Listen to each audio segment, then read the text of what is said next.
할렐루야. 네, 반갑습니다. 오늘도 또 변함없이 우리 주님 기뻐하시는 예배의 자리로 나오신 우리 사랑하는 성도님들 주님의 이름으로 환영하고 축복합니다. 오늘도 변함없이 하나님의 큰 은혜들을 우리가 한 분도 빠짐없이 다 받아서 돌아갈 수 있는 그런 은혜가 있기를 소원합니다. 오늘 베드로전서 4장의 말씀을 가지고 나그네 인생의 마음가짐이라고 하는 제목으로 잠시 말씀을 나누고자 합니다. 사랑하는 우리 성도 여러분, 지난주에 우리나라 드라마 가운데 혹시 여러분들이 한번 들어보시고 보셨는지 모르겠습니다만은 전 세계적으로 지금 이슈가 되는 드라마가 하나 있었는데, 이 드라마가 지난주에 이제 종영이 되었습니다. 끝났는데 그 드라마는요, 내용을 보면 천재적인 두뇌와 그리고 자폐 아시죠? 자폐 스펙트럼이라고 하는 이 병을 동시에 가진 신입 변호사 우영우라고 하는 이 주인공이 대형 로펌에 들어가서 생활하면서 생존해 나가는 그러한 이야기를 다룬 그러한 드라마입니다. 제목은 이상한 변호사 우영우라고 하는 드라마죠. 여러분 한번 이름은 들어보셨을 것이고 아마 이것을 또 챙겨보신 분들도 있을 겁니다. 이것이 지금 굉장한 인기를 끌었죠. 그래서 심지어 지금 우영우 신드롬이다라고 할 정도로 굉장히 많은 부분에 있어서 이 이야기들이 많이 회자가 되고, 그리고 세계적으로 다른 나라에서도 우영우 신드롬이 일어날 정도로 이렇게 이 이야기가 굉장히 많이 이제 인기를 끌고 있습니다. 이 드라마가 지난주에 이제 끝이 났습니다. 끝이 났는데, 근데 마지막 장면에 마지막 회에서 보면 이 우영우 변호사가 했던 말이 있는데, 이 말이 참 저희 마음에 딱 와닿아서 제가 오늘 잠시 소개하면서 말씀을 나누고자 합니다. 뭐라고 했냐면 이런 이야기를 했어요. 마지막 장면에 보면, 마지막 장면 중간 마지막 회에 이런 이야기가 나옵니다. 저는 흰 고래 무리 속에 홀로 지낸 외뿔 고래와 같습니다. 낯선 바다에서 낯선 흰 고래들과 함께 살고 있어요. 모두가 저와 다르니까 적응하기 쉽지 않고 저를 싫어하는 고래들도 많습니다. 그래도 괜찮습니다. 이게 제 삶이니까요. 제 삶은 이상하고 별나지만 가치 있고 아름답습니다. 라고 이렇게 이야기를 하는 장면이 나옵니다. 이 대사에 제가 참 많은 감동을 받았습니다. 그게 왜 제가 감동을 받았냐면, 이 대사를 듣는데 순간 무슨 생각이 들었냐면, 우리 예수 믿는 사람, 우리 그리스도인들의 삶이 바로 이런 삶이 아닌가, 우리 그리스도인들의 인생이 바로 이런 것이 아닌가라는 생각들이 들었기 때문에 이 대사에 참 많은 감동을 받았습니다. 그렇게 오늘 말씀을 준비하는데 문득 이 이야기가 떠올라서 잠시 소개를 해드리면서 말씀을 들어갑니다. 사랑하는 여러분, 베드로 사도는요, 베드로서 안에서 계속해서 이야기하고 있는 것이 있는데, 그게 뭐냐면 믿는 자들은 모두 낯선 곳에서 살아가는 사람들이다 라고 하는 것이죠. 우리는 모두 나그네이자 행인이다 라고 이렇게 말을 하고 있습니다. 베드로는요, 왜 우리가 나그네라고 그렇게 말을 하고 있는 것일까요? 베드로 사도가 왜 예수 믿는 우리들을 나그네 인생이다라고 이렇게 이야기하고 있는 것일까요? 이유는요, 예수님을 믿는 순간 우리는 이 땅이 아닌 천국에 속한 자가 되었기 때문이다 라고 하는 것이죠. 또한 그 순간부터 우리는 이 땅의 가치관이 아닌 천국의 가치관으로 살아가야 하기 때문입니다. 우리가 예수님을 믿는다라고 하는 것은요, 신분과 가치관의 변화가 일어났다라고 하는 그러한 의미라고 할 수 있습니다. 우리는 이 세상에서 살아가고 있지만 이 세상에 속한 자들이 아니죠. 성경은 우리의 시민권이 이 땅이 아닌 하늘에 있다라고 말씀을 합니다. 그러므로 우리는 세상의 삶의 방식을 따라 살아갈 수 없는 존재이죠. 왜냐하면요, 우리의 신분이 완전히 바뀌었기 때문입니다. 그래서 우리는 이 땅에서 나그네이며 이 땅에서 행인으로서 그렇게 살아간다라고 하는 것을 이야기하고 있는 것입니다. 사랑하는 우리 성도 여러분, 그러면 우리가 이 땅 곧 나그네 인생을 살고 있는 이 땅에서도 우리가 그저 그렇게 살아서는 되지 않는다라고 하는 것을 우리가 잘 알고 있죠. 우리가 이 땅에서 그저 그렇게 살아가는 것이 아니라 분명히 우리는 땅에서도 승리하며 살아가야 할 것인데, 나그네 인생을 살아가는 우리가 이 땅에서 어떻게 해야 가치 있고 아름답게 그리고 승리하는 그러한 삶을 살아갈 수 있는 것일까요? 하나님은 오늘 베드로 사도를 통해서 우리에게 몇 가지 방법을 우리에게 제시해 주고 있습니다. 우리가 나그네 인생으로서 이 땅을 살아갈 때 우리의 마음가짐이 어떠해야 한다라고 하는 것을 오늘 본문의 말씀을 통해서 우리에게 말씀을 해주고 있습니다. 이 시간에는 베드로 사도를 통하여서 나그네 인생을 살아가고 있는 우리들이 어떻게 승리하며 살아갈 수 있는지에 대해서, 어떻게 하면 우리가 가치 있고 아름답게 그렇게 승리하며 살아갈 수 있는지에 대해서 우리가 함께 살펴보면서 은혜를 나누고자 합니다. 사랑하는 여러분, 우리가 어떻게 나그네 인생을 살아가고 이 땅에서 가치 있고 아름답게 살아갈 수 있을까요? 그렇게 살아가기 위한 우리의 마음가짐이 무엇일까요? 오늘 베드로 사도는요, 본문에서 3가지 정도로 우리에게 말씀을 해주고 있는 듯 합니다. 첫 번째는요, 바로 주님과 같은 마음으로 고난 앞에서 우리의 마음을 무장해야 한다라고 이렇게 말씀을 합니다. 1절 말씀입니다. 1절 말씀을 우리가 같이 한번 읽어볼까요? 같이 읽겠습니다. 시작. 그리스도께서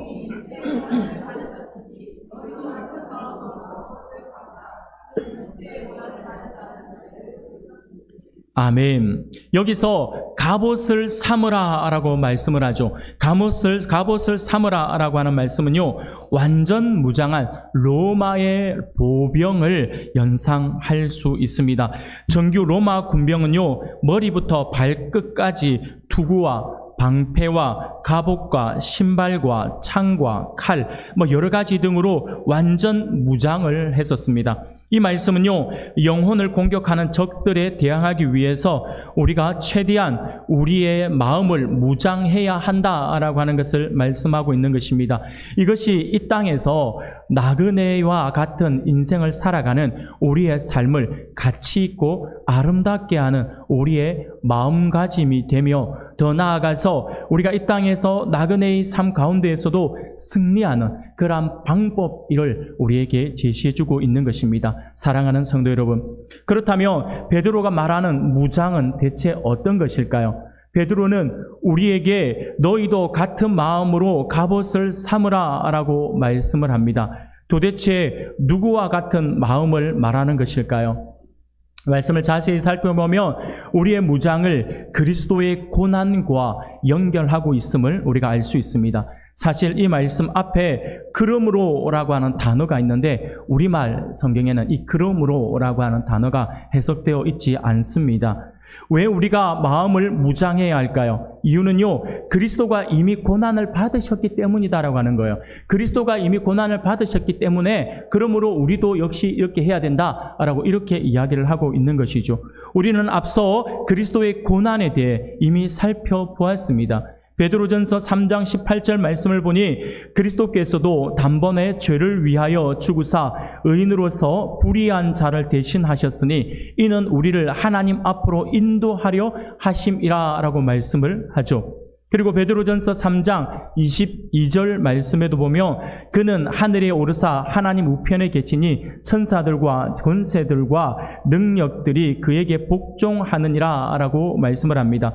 그리스도가 고난을 받음으로 우리가 하나님 앞에 나아갈 수 있기 때문에, 하나님의 앞에 우리가 나아갈 수 있기 때문에, 그리고 그리스도가 고난을 통해서 하나님 우편에 앉으셨기 때문에, 그리고 그리스도가 고난을 통과하고 모든 권세를 그분의 발 앞에 복종하게 하셨기 때문에 우리도 고난 앞에서 그리스도처럼 마음을 무장해야 한다라고 하는 것입니다. 그렇게 할 때, 우리 주님처럼 그렇게 할 때 우리가 승리할 수 있다라고 하는 것을 우리에게 말씀을 하고 있는 것이죠.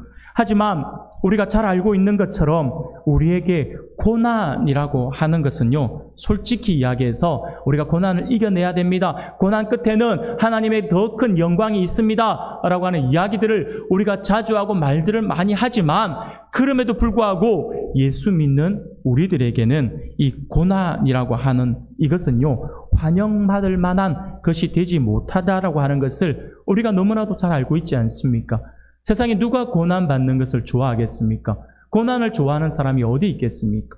우리 주님도 그러셨잖아요. 우리 주님께서도 고난이 힘들고 어려우시니까, 그것을 너무나도 잘 알고 계시니까 십자가의 고난이 어느 정도로 고통스러운지를 우리 주님도 알고 계시니 우리 주님께서 겟세마네 동산에서 기도하실 때에 아버지여, 만일 할만하시거든 이 잔을 제게서 거두어 주십시오라고 이렇게 기도하지 않았습니까? 우리 주님께서도 그렇게 하셨다라고 하는 거예요. 그러나 우리 주님께서 이렇게 기도하셨다라고 하는 걸 우리가 알고 있죠. 그러나 그 이후에 우리 주님께서 또 다른 기도도 하셨잖아요. 주님은 그 기도의 마지막에 한마디 더 하셨어요. 그러나 나의 원대로 마옵시고 아버지의 원대로 하옵소서라고 이렇게 기도하고 있는 우리 주님의 모습을 우리가 잘 알고 있지 않습니까? 사랑하는 우리 성도 여러분, 주님은 왜 이 땅에서 고난의 길을 걸으셨을까요? 그것은 예수님의 기도 안에 이미 포함되어 있고 그 의미가, 그 뜻이 들어 있습니다. 우리 주님께서 고난의 길을 걸으셨다라고 하는 것은요, 그 이유는 그것이 바로 아버지의 뜻이기 때문이다 라고 하는 것입니다. 그래서 나의 원대로 마옵시고 아버지의 뜻대로 하옵소서라고 이렇게 기도하고 계신 것이었죠.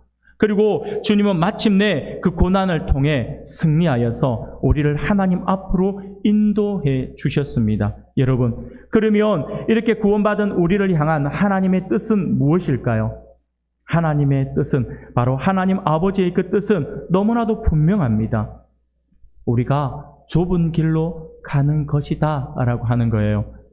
이 땅에서 우리는 나그네의 삶을 살아야 한다라고 하는 것입니다. 물론 쉬운 일은 아니죠. 고난을 올바르게 이해하려면 우리는 주님과 같은 마음으로 무장을 해야 합니다.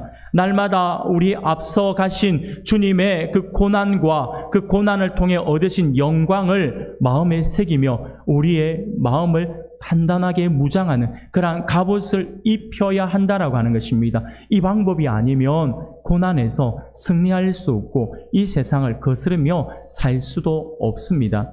사랑하는 성도 여러분, 고난은 우리의 삶에서 어떤 역할을 할까요? 고난에는 많은 유익이 있다라고 성경은 우리에게 이야기하죠. 그 가운데 가장 중요한 유익을 베드로는 이렇게 소개합니다. 1절과 2절 말씀이에요.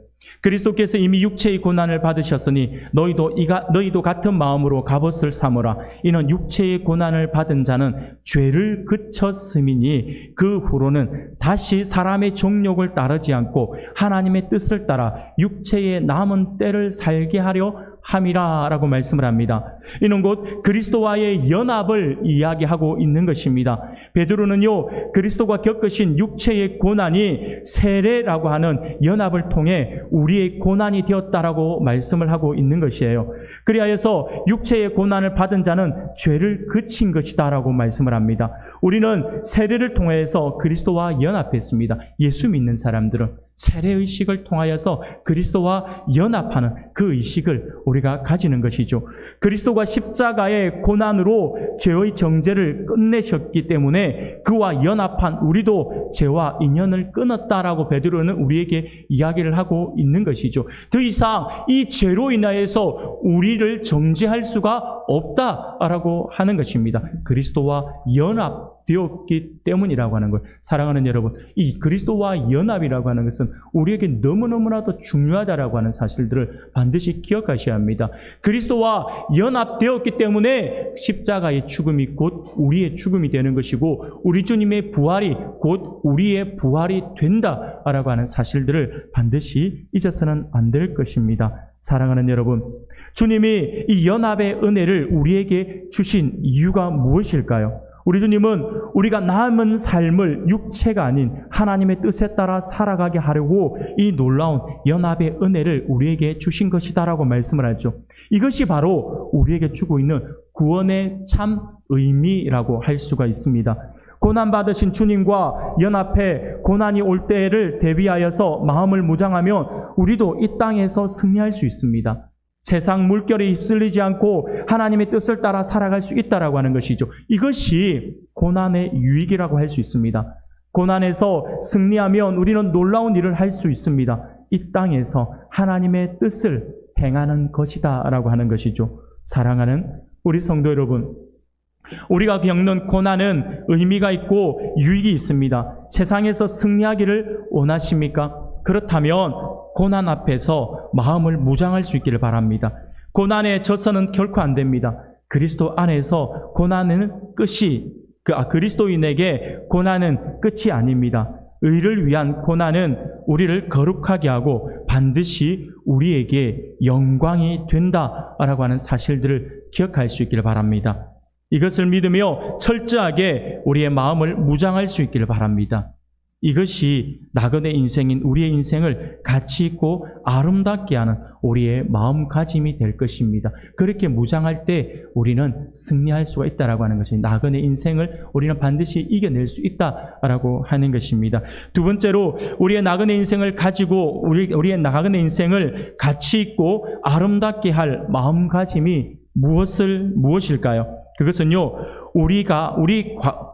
과거에 우리가 떠나온 그곳을 기억하면서 마음에 새겨야 한다라고 하는 것입니다. 우리가 어떤 삶을 살았는지, 과거에 우리가 어떤 형편에 있었는지를 우리가 기억해야 한다라고 하는 것이죠. 우리의 삶은 예수를 믿기 전과 예수를 믿은 후로 나눌 수 있을 것입니다.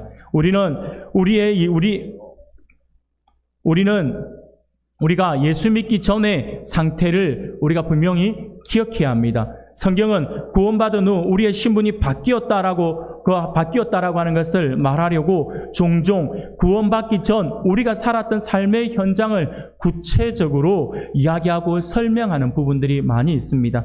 에베소서 2장에서도 보면 바울은 그때에라고 하는 단어를 쓰죠. 그때에, 과거의 그때에를 이야기하고 있습니다. 이 단어를 빈번하게 사용하고 있는 것을 보게 되는데, 그때에 너희가 라고 하는 말은요, 당시 우리의 처참한 형편을 설명하고 있는 그러한 단어라고 할 수 있습니다.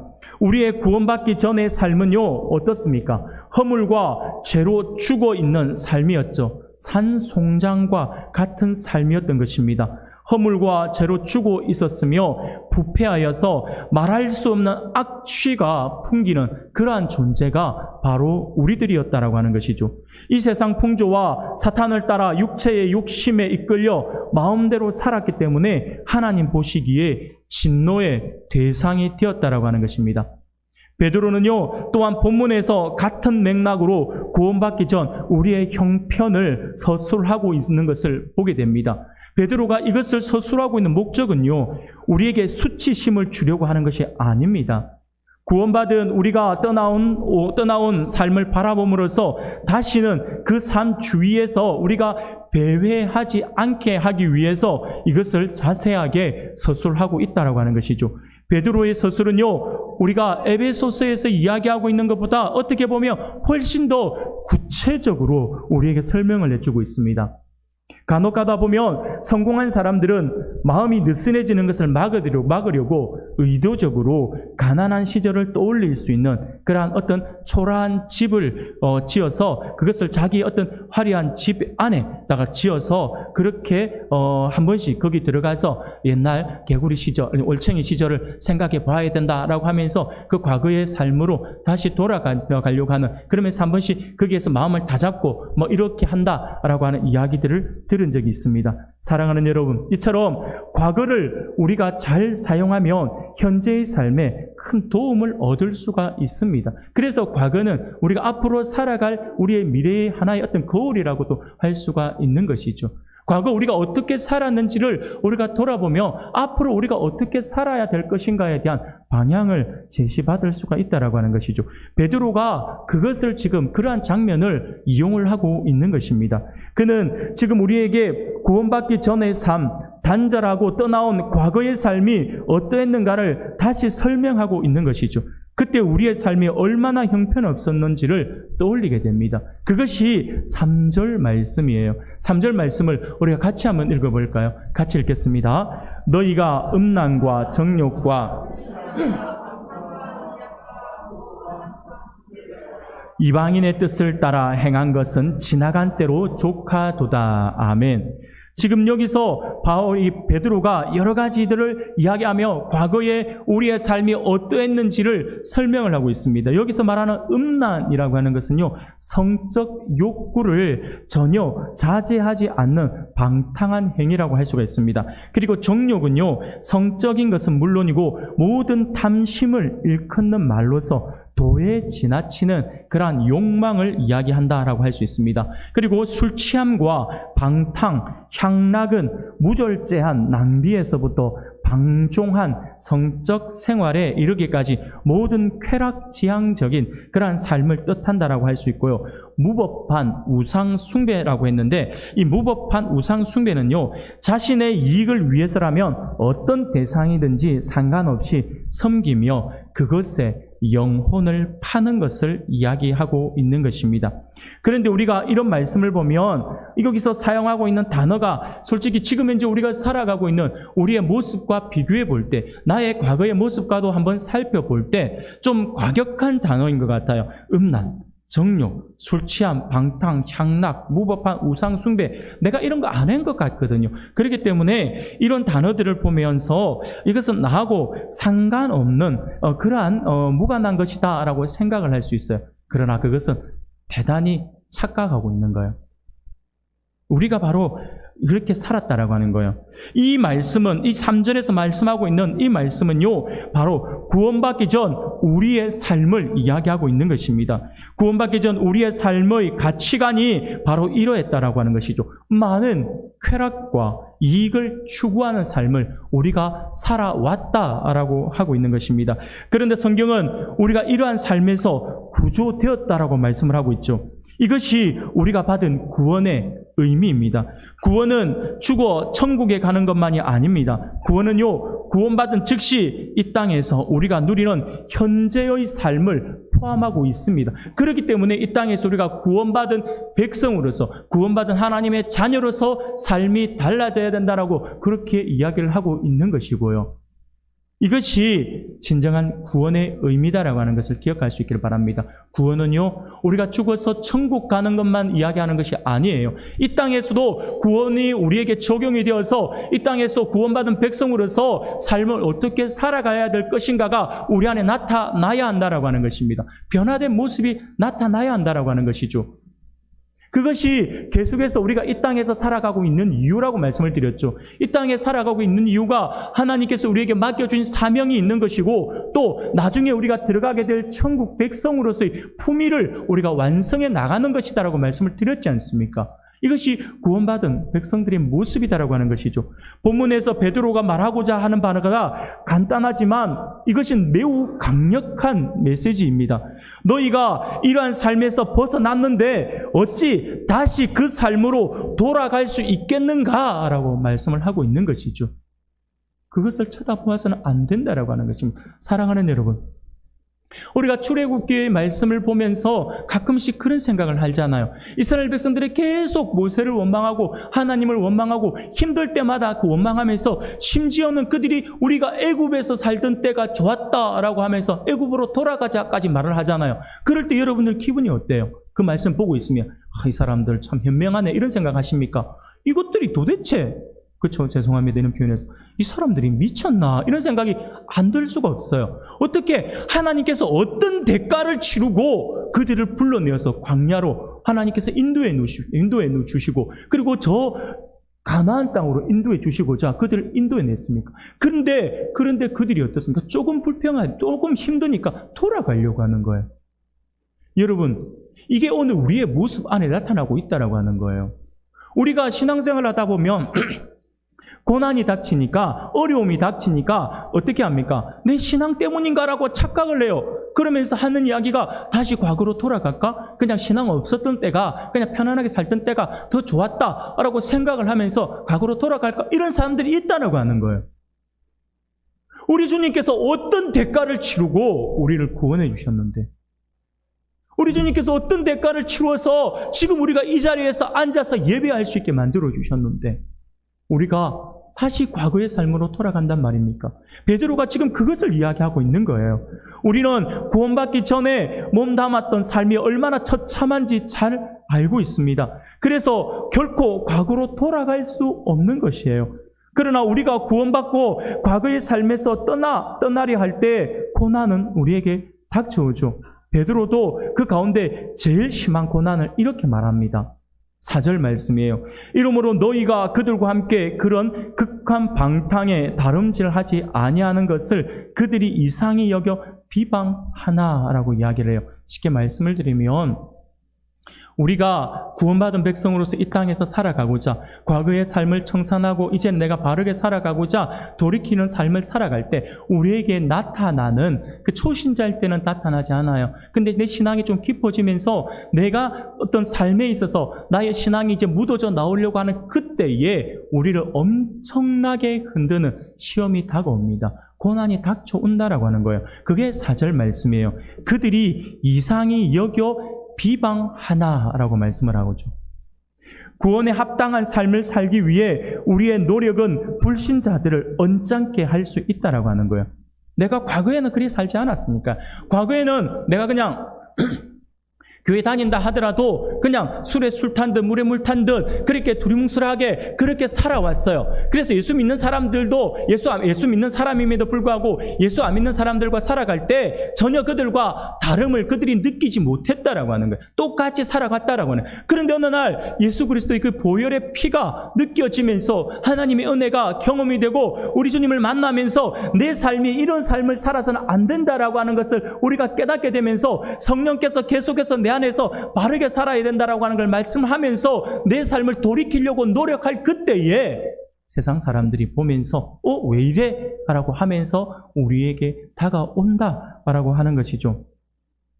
어쩌면 우리가 속한 환경에서 우리는 주목의 대상이 될 수도 있습니다. 티내고 내색하지 않아도 예수를 믿으면 반드시 사람들이 주목하게 되어 있어요. 왠 줄 아세요? 향기가 나니까요. 내가 바르게 살려고 하면 다른 삶을 사니까요. 다르니까요. 남들이 yes 할 때 나는 no라고 외칠 수 있으니까요. 뭔가 다르다라고 하는 거예요. 그러니까 갑자기 사람들이 다가와서 너 평소에 안 그러더니 왜 이래? 라고 하면서 우리를 주목하기 시작한다라고 하는 것입니다. 바로 우리가 달라졌기 때문이다라고 하는 것이죠. 세상 사람들과 같이 똑같이 살아가고 있다가 이제 내가 은혜 받고 나서 내가 다르게 살아가려고 딱 하니까 마치 튀는 사람처럼 눈에 확 띄어버린다라고 하는 거예요. 그건 당연한 모습이에요. 예수 믿으면 당연히 변화된 모습이 우리 안에 나타나게 되어 있으니까요. 그래서 저는 설교 초반에 제가 소개했던 그 말이 떠올랐다라고 하는 거예요. 바로 우영우 변호사라고 하는 그 변호사가 했던 그 말. 저는 흰 고래 무리 속에 홀로 지내는 웹불 고래와 같습니다. 낯선 바다에서 낯선 흰 고래들과 함께 살고 있어요. 그래서 저를 싫어하는 고래도 많습니다. 그래도 괜찮습니다. 이게 제 삶이니까요. 제 삶은 이상하고 별나지만 가치 있고 아름답습니다. 라고 하는 그 이야기가 제 마음을 완전히 그냥 망치로 친 것처럼 탁 와닿았다라고 하는 거예요. 사랑하는 여러분, 우리가 이런 고백을 해야 되지 않을까요? 세상 사람들 속에서 나는 다르게 살아요. 다르게 살면 세상 사람들은 같은 무리 속에 있는데 다르게 살니까 우리하고 다른 모습을 가지니까 싫어할 수도 있어요. 비방할 수도 있다라고 하는 거예요.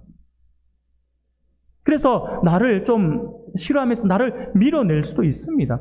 그런데 그때에 내가 그것을 못 이기고 다시 과거로 돌아가야 되나? 라고 하는 생각들을 해서는 안 된다라고 하는 것이, 그때에 우리는 괜찮다라고 할 수 있어야 합니다. 왜냐하면요, 그게 예수 믿는 우리의 삶이니까요. 당연한 삶이니까요. 하나님이 원하시는 삶이니까요. 우리 주님께서 그것을 위해서 우리를 구원해 주신 것이니까요. 그래서 우리는 그것을 가지고 괜찮다라고 이야기를 하면서 제 삶이다라고 이야기를 해야 돼요. 그렇게 살아갈 때에 우리의 삶은요, 가치 있게 될 것이고 우리의 삶은요, 아름답게 될 것이다 라고 하는 것을 기억할 수 있기를 바랍니다. 사랑하는 여러분, 우리가 구원받은 백성으로서 세상과 다르게 살면 세상은 반드시 우리를 주목하게 되어 있고 우리를 이상하게 여겨서 비방하게 되어 있습니다. 그러나 이로 인하여서 우리가 두려워할 필요가 없다라고 하는 것입니다. 이것이 우리 그리스도인의 삶이기 때문이죠. 그리고 결국 우리의 삶은 가치 있고 아름답게 빛날 것이다 라고 하는 사실을 반드시 믿으시길 바랍니다. 사랑하는 성도 여러분, 변화가 없는 구원은요, 어떻게 보면 죄송하지만 가짜라고 할 수 있습니다. 아직 제대로 된 믿음을 가지지 않았다라고 할 수 있어요. 진짜 믿음이 우리 안에 들어오고 우리 주님을 제대로 믿게 되면요, 반드시 나타나게 되는 것이 바로 변화입니다. 변화. 과거의 삶이 달라졌다라고 하는 거예요. 여러분, 그 변화가 마치 막 굉장히 어떻게 큰 180도의 어떤 변화의 이야기를 하는 것이 아닙니다. 우리가 예수를 제대로 믿게 되면요, 반드시 변화가 나타나게 되어 있는데, 아주 가까운, 제가 쉬운 예를 들면 생각해 보세요. 예수 안 믿는 사람들이 예수를 믿게 되면 나타나는 가장 큰 변화는요, 그렇죠? 주일에 교회 나온다라고 하는 거예요. 주일에 깨끗한 옷을 챙겨 입고 교회 나온다라고 하는 것이죠. 예수 안 믿을 때는 어땠어요?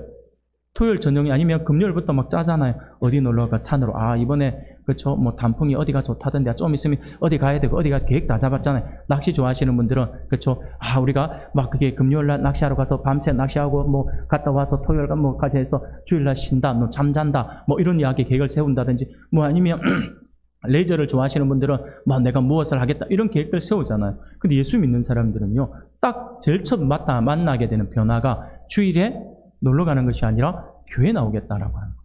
그런 변화잖아요. 그리고 신앙생활 하던 분들도 마찬가지예요. 우리 안에 신앙생활을 때도 하고 있다가 제대로 이제 신앙생활을 하면서 예수를 제대로 믿고 그래서 우리의 삶의 변화가 나타나면요, 반드시 우리에게 또 다른 어떤 모습이 나타나게 되어 있어요. 예전에는 그냥 가끔씩 한 번은 뭐 한 번 빠진다고 해서 뭐 문제가 되는 것도 아닌데 라고 하면서 가볍게 여겼던 주일 성수가 온전한 주일 성수의 모습으로 바뀌게 되어 있고요. 과거에는 내가 그냥 주일에 한번 예배하고 1시간 앉아있다가 가는 것으로 끝났다 하면, 아니 내가 주를 위해서 무엇을 할 수 있을까? 주님의 몸된 교회를 위해서 내가 무엇을 할 수 있을까를 찾게 되어 있다라고 하는 것이죠. 이것이 변화의 모습이다라고 하는 것을 기억할 수 있기를 바랍니다. 사랑하는 여러분, 그런 의미에서 변화가 없는 구원은요, 그런 믿음은 죄송하지만 가짜라고 말씀을 드리고 싶습니다. 정말 구원받았으면 변화가 있을 수밖에 없어요. 구원받은 사람은 쾌락이 아닌 하나님의 뜻에 관심을 두게 되어 있다고 하는 것입니다. 경건하지 못한 삶으로 달려가는 문을 닫아버리죠. 그 변화를 알아차린 불신자들은 우리를 보면서 이상하다라고 하면서 조롱을 하게 되어 있다고 하는 것이죠. 어떻게 된 것이야? 라고 묻게 되어 있고, 너 정말 이상해져서 예수를 꼭 그렇게 믿어야 하냐? 라고 이야기를 할 수도 있습니다. 아니, 왜 예수 믿는다고 그냥 편하게 믿으면 되지, 왜 너처럼 이렇게 유난스럽게 믿으려고 해? 라고 하면서 우리를 다가옵니다. 우리에게 다가오고 우리를 힘들게 합니다. 교회는 교회고 회사는 회사지 뭘 그렇게 빡빡하게 예수를 믿으려고 하느냐라고 하는 그러한 말들을 할 수도 있다라고 하는 거예요. 사랑하는 여러분, 우리가 그 말에 흔들려서는 안 됩니다. 만약에 우리가 그런 소리를 듣고 있다면, 그런 말을 우리가 조금이라도 듣는다면 여러분 낙심하지 마시기를 바랍니다. 우리가 이상한 행동을 해서가 아니라 참된 신앙을 해서 주위의 눈총을 받는다면 오히려 그것은 우리가 지금 올바른 길을 가고 있다라고 하는 증거가 되기 때문입니다. 아, 그래, 내가 사람들이 나를 핍박한다든지 나를 조롱한다든지 나를 비방한다든지 하며 그냥 기뻐하십시오. 아, 내가 의를 위하여 지금 내가 핍박받고 있구나라고 하는 것을, 내가 신앙생활 바로 하고 있네 라고 생각을 하면 된다라고 하는 것이죠. 우리는 옛 삶에서 떠나온 사람들입니다. 우리는 이미 세상이라고 하는 애굽에서 홍해를 건너온 사람들이죠. 그리고 천국인 가나안으로 갈 사람들입니다. 그러므로 이제 더는 이 땅 광야의 주민이 아니라 우리는 이 땅은 그저 우리가 스치고 지나가는 나그네의 삶이다 라고 하는 것을 기억할 수 있기를 바랍니다. 광야는 잠시 우리가 머물 단계일 뿐입니다. 앞서 예수님이 그 길을 가셨다라고 하는 것을 우리가 기억해야 할 것입니다. 또한 그분이 그 고난을 통해 승리하셨다라고 하는 것도 기억하면서 우리의 나그네 인생길을 또 가치 있고 아름답게 만들어 나가는 그러한 성도님들이 되시기를 소원합니다. 마지막으로 하나만 더 말씀을 드리겠습니다.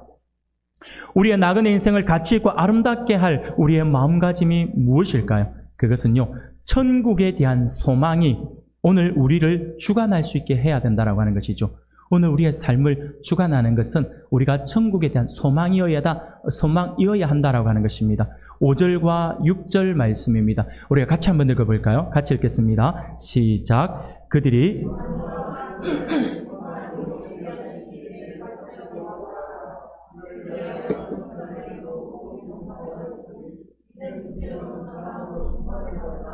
영으로는 하나님을 따라 살게 하려 함이라. 아멘. 베드로는 나그네 된 우리로 하여금 마지막 날에 있을 주의 심판을 생각하게 하고 있습니다. 우리의 믿음을 조롱하고 비방하는 자들은 마지막 날 직접 주님께 심판을 당할 것입니다. 그들에게도 복음이 분명히 전해졌지만 그들은 복음을 거절했기 때문이죠.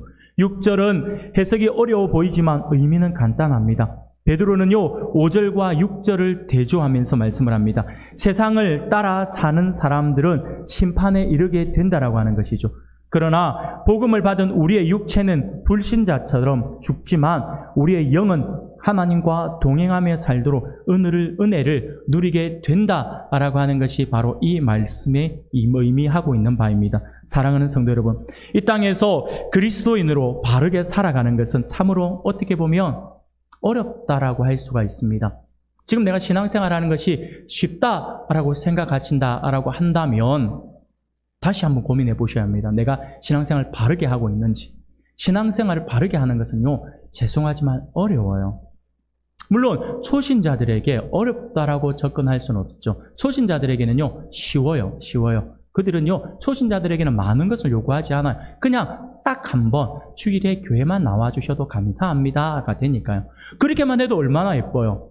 우리 성도 세식 해가족들이 왔을 때 주일에 한 번 안 빠지고 오는 것만 해도 얼마나 귀해요. 얼마나 귀해요. 근데 10년이 되고 20년이 되고 30년이 되었는데도 불구하고 그 수준에서 벗어나지 못한다라고 한다면 그럼에도 불구하고 웃을 수는 없겠죠. 만약에 우리가 어린아이를 키우는 것 같아요. 어린아이들을 우리가 결혼을 해서 아이를 낳았어요. 이 아이가 태어났을 때 부모님이 요구하는 것이 뭐가 있어요? 이 아이들이 태어나자마자 엄마 아빠를 불러주기를 원합니까? 아니면 엄마 아빠를 위해서 뭔가를 해주기를 원합니까? 아니면 엄마 아빠를 위해서 그렇죠. 말도 안 되겠지만 설거지 같은 걸 해주기를 원합니까? 없어요. 태어난 아이들은 엄마 아빠 요구하는 거 딱 하나예요. 뭐예요? 그냥 잘 먹고, 네, 그렇죠. 죄송합니다. 지금 좀 있으면 식사 시간인데 잘 하고, 그렇죠? 잘 자고 이 정도면 끝나는 거예요. 아프면 크게 울어주고 배고프면 크게 울어주고 그러면 엄마가 듣고 달려간다라고 하는 거죠. 그러다가 가끔씩 하다가 눕혀놨던 아이가 우리가 볼 때 별거 아니잖아요. 딱 누워있던 아이가 갑자기 엎드려 있어요. 언제 뒤집었지? 하면서 사진 찍고 요즘에 폰이 좋아가지고 전부 다 엄마들 보면 계속해서 영상 찍잖아요. 막 찍고. 얼마 전에 저희 제자가 이제 아이를 낳았어요. 그래서 집에 아이 놓기 전에 목사님한테 인사하러 와야겠다 이거 집에 잠깐 왔다가 갔는데 그때 저희 이제 집사람이 선물을 하나 해줬어요. 무슨 선물이냐니까 저는 그런 게 있는지도 몰랐어요. 그게 아이들이 자꾸 시시때때로 변하니까 요즘 부모님들은 아이들 사진, 영상 많이 남겨놓잖아요. 그러면 이 아이가 언제쯤 이렇게 했다라고 하는 것을 이제 기록해야 되니까 기록하고 사진들 늘 그거 할 수는 없으니까 이것을 가지고 또 그렇다고 해가지고 뭔가를 깔아가지고 또 이렇게 늘 이렇게 할 수는 없어요. 그러다 보니까 이 아이 머리맡에 이게 날짜하고 시간 이런 것들이 있잖아. 이런 건 이렇게 넘어가는 것들에 대한 그런 것들이 있는가 봐요. 저는 이제 보지 못했는데 그것을 선물해 주면서 아이가 태어날 때 하루하루 어떻게 달라지는지 사진 찍어 놓고 이렇게 동영상을 찍어 놓으면 참 많이 도움이 될 거야 라고 하면서 선물을 주는 걸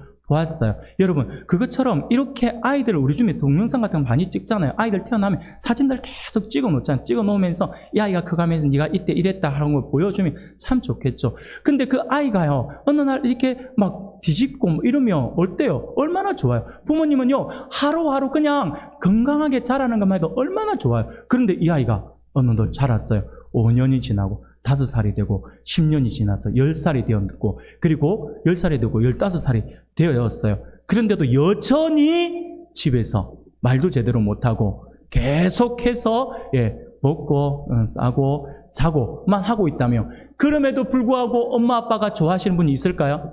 우리 아이 걔네들 잘 크고 있네 고마워 이런 부모님이 있을까요? 아니죠. 그 10년, 20년까지 갈 필요도 없습니다. 이 아이가 태어났는데 1년이 지나고 2년이 지났는데도 불구하고 이 아이가 제대로 성장하지 못하고 여느 아이처럼 똑같은 모습을 보이지 않는다라고 한다면 그때부터는 엄마의 아빠의 근심이 되는 거죠. 그러면서 어떻게 우리 아이가 무슨 어디 아픈 데가 있는 게 아닌가, 어디 불편한 데가 있는 것은 아닌가. 그때부터 엄마 아빠는 좋아하기보다 이 아이를 보면서 근심하게 되는 거죠. 사랑하는 여러분, 우리가 그렇다라고 하는 거예요. 우리의 신앙이 초신자일 때는 그냥 교회 한 번만 나와줘도 얼마나 고마워요. 얼마나 감사해요. 그게 굉장한 결단이에요. 예수 믿는 우리 10년, 20년 이상을 믿어온 우리는요, 주일 예배하러 오는 것이 어려움이 아니에요. 그냥 오면 되는 거예요. 근데 초신자들은요, 주일에 한 번 나오는 게 엄청난 결단이에요. 친구들이 놀러 가자라고 하는 걸 뿌리쳐야 되고요. 내가 놀고 싶은 것도 뿌리쳐야 되고요. 그런 걸 다 뿌리쳐야 돼요. 오기 때문에 그 양반들은요, 엄청난 희생을 해서 교회에 나오는 거거든요. 그래서 대단하다라고 하는 거예요. 근데 우리가 그러고 있으면 안 된다라고 하는 것이죠. 우리가 그러고 있으면 죄송하지만 주님의 근심이 될 수밖에 없다라고 하는 것입니다. 사랑하는 우리 성도 여러분, 그런 의미에서 제가 볼 때 우리의 신앙생활은요, 어떻게 보면 쉬운 것이 아니에요. 어떻게 보면 굉장히 좀 어렵다라고 할 수 있어요. 해야 할 것도 많고요. 또 하나님께서 요구하시는 부분도 많고요. 우리가 지켜야 될 것도 많고요. 또 죄송하지만 초신자들이 우리를 또 보고 있잖아요. 보고 있는 눈도 많고요. 그렇기 때문에 내가 말 한마디 하는 것도 조심스러워야 되죠. 얼마나 힘들어요. 얼마나 불편해요. 그래서 어떻게 보면 우리의 신앙은요, 이렇게 힘들다라고 할 수가 있죠. 그렇기 때문에 우리가 신앙을 지켜나가는 것은 참 쉬운 것은 아닙니다. 그러나 우리가 이미 고난받으신 주님을 기억하면서 마음을 무장하고 장차 다가올 그분의 공정한 심판을 소망한다면 우리는 이 땅에서 육체가 아닌 하나님의 뜻을 따라 살 수 있어야 한다라고 하는 것이죠. 우리가 힘들어도 그것을 따라가야 한다라고 하는 거예요. 우리가 힘들고 어려워도 우리가 주님의 그 모습을 우리가 따라가야 한다라고 하는 것입니다. 그것이 하나님의 뜻이다라고 하는 겁니다. 힘들고 어려울 때 우리는 더욱 이 소망을 붙들어야 합니다. 우리는 나중에 갈 곳이 있다라고 하는 것을 보면서 생각하면서 소망을 가지고 지금 힘든 것을 보면서 힘들다라고 보지 말고 현실만 보지 말고 우리가 이 땅에서 힘들고 어려울 때마다 우리의 눈을 들어서 저 천국을 바라보아야 합니다. 그리고 그 소망을 가지고 이 힘듦을 이겨내야 된다라고 하는 것입니다. 여러분 혹시 대중교통 버스 같은 거를 타고 가시다가 책을 한번 보신 적이 있습니까? 책을 보시면 저도 이제 버스 타고 다닐 때 책을 많이 이제 보았어요. 제가 생각보다 좀 어지러움을 좀 많이 타는 스타일이라서 책을 잘 못 봐요. 버스 좀 이 멀미를 좀 자주 하는 것 같아서 버스를 잘 못 타는데 어느 날 이제 책을 딱 보니까 책을 보아야 되겠는데 버스 안에서 되게 어지러워하는 사람이 책을 어떻게 볼까라고 하니까 요령이 생기더라고요. 요령이 생기는데 책을 가지고 다른 시야를 가리고 딱 그것만 본다든지 아니면 보다가 안 되고 보다가 보고 이렇게 한다든지 그런 요령이 생기더라고요. 여하튼 여러분 버스 안에서 우리가 책을 보다 보면 멀미가 나올 만큼 머리가 어지러울 때가 있잖아요.